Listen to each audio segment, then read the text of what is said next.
नमस्कार।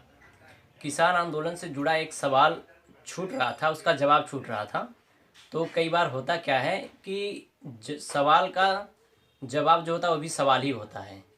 और भक्त इधर भी हैं, भक्त उधर भी हैं, अंधभक्त पक्ष में भी हैं, विपक्ष में भी हैं।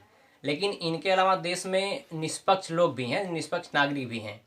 तो सवाल जो है किसान आंदोलन से जुड़ा है कि किसान आंदोलन में फंड, पैसा कहाँ से आता है। तो मैं बताना चाहूँगा, कहना चाहता हूँ आप लोगों से, देशवासियों से, और स्पेशली जो निष्पक्ष हैं इस देश में, उनसे कहना चाहता हूँ कि ये जो पैसा है, तो 5 साल में एक गांव को गोद लेने की बात हुई थी हर सांसद से, और उस गांव को विकास करने की बात हुई थी। 5 साल में एक गांव का विकास नहीं हुआ। तो ये जो मुफ्तखोरी है, हरामखोरी है, इसके लिए पैसा कहाँ से आता है।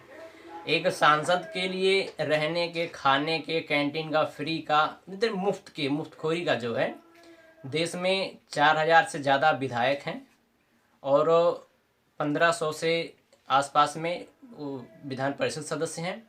500 के ऊपर लोकसभा सदस्य हैं और राज्यसभा के सदस्य, सब मिला के वो लगभग 6,000 के आसपास हो जाते हैं। इनके रहने का, खाने का, मुफ्तखोरी का, आने जाने का सारा पैसा कहाँ से आता है। ठीक है। दूसरी चीज़, देश में जितनी योजनाएं होती हैं, उन योजनाओं में जो हर लगभग 99% योजनाएं घोटाले में आ जाती हैं, फंस जाती हैं। तो ये पैसा कहाँ से आता है। अच्छा, बैंक जो है 1,500 करोड़, 2,000 करोड़, 20,000 करोड़ लोन देती है, और उस लोन देने के बाद वो लोन चुकाते नहीं है व्यवसायी, बिजनेसमैन, वो पैसा एनपीए हो जाता है। तो ये पैसा कहाँ से आता है।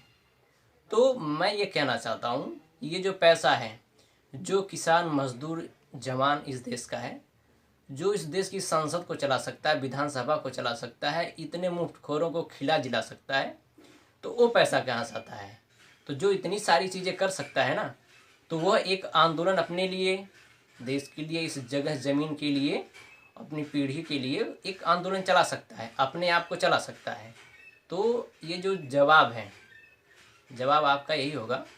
आपको सवाल में ही जवाब ढूंढने पड़ेंगे। यही जवाब है कि ये पैसा कहाँ से आता है। जहाँ से सारे पैसे आते हैं, जो इतनी सारी व्यवस्था को चला सकता है ना, वो अपना आंदोलन चला सकता है।